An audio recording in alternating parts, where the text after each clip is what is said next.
Ariane Benedito, economista, todas as terças-feiras aqui com a gente. É sempre muito bem-vinda, Ariane. Bom dia. Bom dia, Paula. Bom dia a todos. Vamos lá, uma terça-feira aparentemente de agenda fraca, mas tem bastante dados econômicos, né, ao longo da semana para a gente comentar.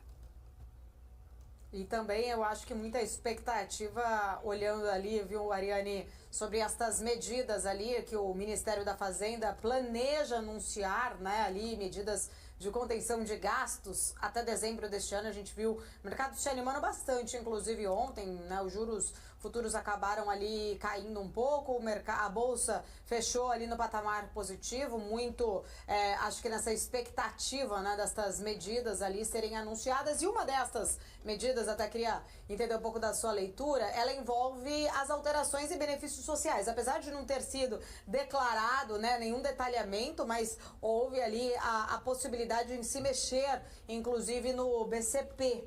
Dado que o presidente Lula já se posicionou contra estes cortes em benefícios sociais, como o próprio pelo próprio BPC, você acredita que a equipe econômica pode, de alguma forma, estar utilizando estes programas como uma espécie até de bode expiatório para sinalizar austeridade ao mercado, mesmo sabendo que politicamente é improvável, segundo os analistas, até muito difícil que essas medidas sejam aprovadas pelo Congresso? Como que o governo pode tentar equilibrar, na sua visão, essa necessidade de fazer esse ajuste fiscal sem comprometer a sua base de apoio? Eu acho que esse segundo cenário que você descreveu, ele é mais provável, Paula.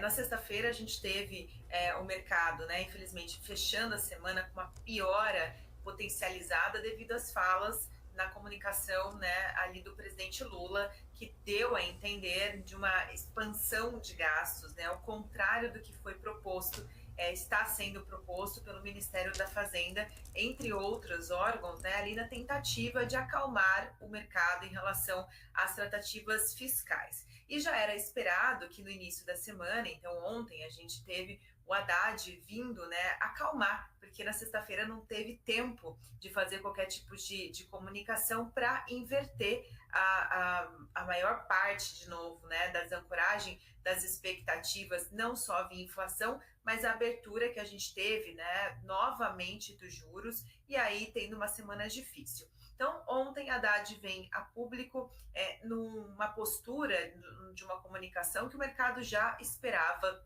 também, que é esse tom de responsabilidade, de tratativas do lado dos gastos, né? Mas a gente sabe que há uma dificuldade de andamento dessas pautas, até mesmo dentro do Congresso, né? Por conta da consolidação das bancadas, quando se trata de benefícios sociais, né? Como você mesmo disse, o presidente Lula, ele se opõe a essas medidas e, consequentemente, ele leva toda a bancada do partido.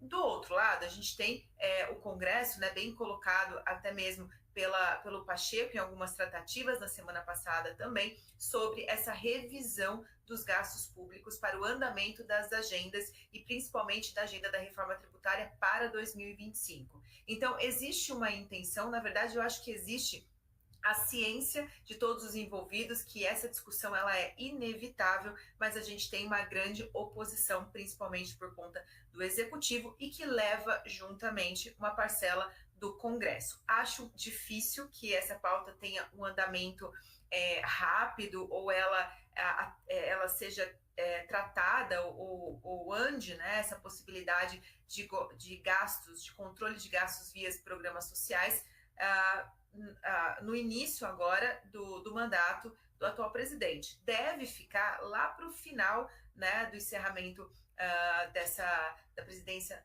do presidente Lula, exatamente por ser uma pauta que vai contra o programa político, né, vai contra a agenda que o PT defende, que todo né, o que desenha ali a estratégia política de eleição ou uma reeleição de algum representante, né, ou até mesmo o Lula para competir novamente de uma forma política. Acho um pouco difícil, o mercado gostaria muito que essa pauta tivesse andamento, a gente sabe da necessidade, mas eu acho que ainda vai ficar, e que a gente pode esperar para as próximas comunicações, para os próximos documentos oficiais e andamento da agenda, mais voltado de novo para arrecadação, e alguns pontos de controle de gastos devem ainda ficar por conta de ministérios, de órgãos públicos, que ficou aí uma apresentação um pouco mais ajustada do orçamento que foi proposto, e que por isso a gente também começa a ver, como foi o caso da notícia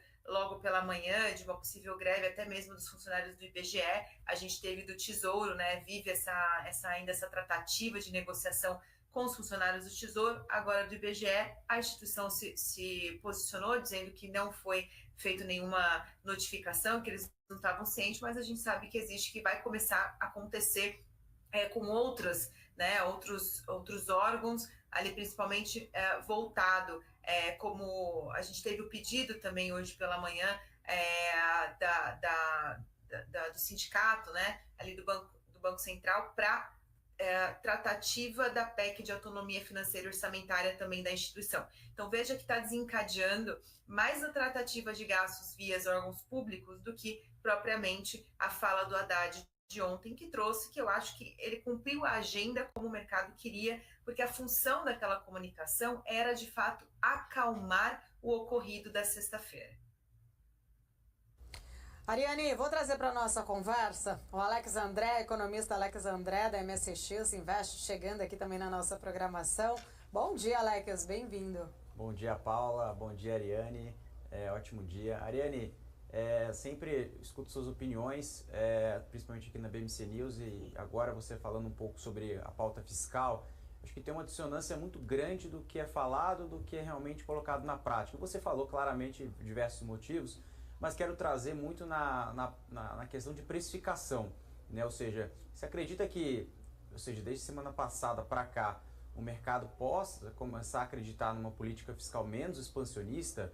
Ou seja, tudo que foi colocado à prova em relação a essa questão que o governo vem adotando, que você falou muito bem, ou seja, arrecadando muito, né, com uma pauta arrecadatória muito forte, né, que não agrada o mercado, isso pode começar a trazer um pouco de calmaria em relação à fala do Haddad, mas você comentou muito bem, assim, é uma pauta que ele tinha que falar para cumprir a agenda, mas até onde isso pode ser verdade e até onde isso pode ser precificado, já que os preços, né, ou seja, o mercado precificou isso muito mal e já não é de hoje, né, ou seja, até onde isso pode trazer verdade para acalmar um pouco o mercado e se traduzir em preço.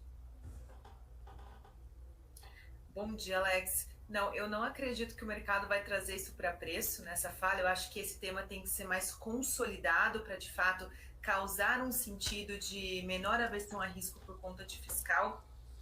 Claro que todo o andamento que a gente tem de agenda e a posição de tentar trazer o fiscal para a meta estipulada, o mercado afasta um pouco e deixa com que a precificação fique por conta da conjuntura. Mas esse assunto específico, eu acho que está muito longe do mercado acreditar que dá para trabalhar num cenário mais benéfico de fiscal e, com isso, deixar o preço, né, de ativos mais voláteis seguir essa trajetória, principalmente agora a trajetória de final de ano, né? O que a gente viu ontem após as falas, tudo bem que o Haddad então veio para cumprir essa questão da agenda que já era esperado, mas a gente teve um dia muito favorável para o mercado vindo de fora também, né? Então, o feriado nos Estados Unidos, que fez com que os treasuries caíssem, ajudou os DIs aqui também. Então, a gente teve um dia de agenda mais fraca, um dado de atividade positivo no início da manhã e, com isso, um fortalecimento do dólar. Mas, veja, quando a gente sai desse cenário, hoje, propriamente dito, num ambiente de agenda mais esvaziada, uma pauta de Brasília também mais esvaziada, né, uma agenda lá mais fraca, que a gente fica por conta, de fato, de movimentações de mercado e o exterior, né, muito sensível ao exterior, a gente volta a ter uma depreciação do real de novo, exatamente por conta que esses assuntos, o principal vetor de volatilidade, que é o fiscal, ainda não se consolidou, né? Então, acho que o Haddad ele cumpriu muito bem o papel dele ontem, até mesmo em linha com a comunicação do Galípolo, que era, acho que, a principal dúvida do mercado e o anseio, né? O mercado começou muito bem, com uma fotografia muito boa, mas até um pouco antes da abertura do mercado à vista, a gente tinha uma dúvida qual seria a tendência de fato do mercado por conta dessas comunicações, né? A Haddad começou falando, depois Galípolo, existia assim, a dúvida se as comunicações elas viriam em linha, né? E as tratativas de variáveis macroeconômicas, como a expectativa de inflação, a leitura sobre atividade, de fato ficaram ali casadas, em linha, você deu para perceber esse alinhamento, né? Então foi isso que, na verdade, favoreceu na comunicação. Acho que muito mais o alinhamento do que as propostas colocadas na mesa, né, as cartas ali em jogo que poderia ocorrer uma tratativa de gestão de gastos via benefícios sociais. Acho difícil, né, isso ser trazido de volta de uma forma como o Haddad colocou, né? Vai depender, de fato. Acho que eles vão passar na frente outras pautas que ainda estão por vir e que a maior parte delas ainda se encontra do lado de arrecadação.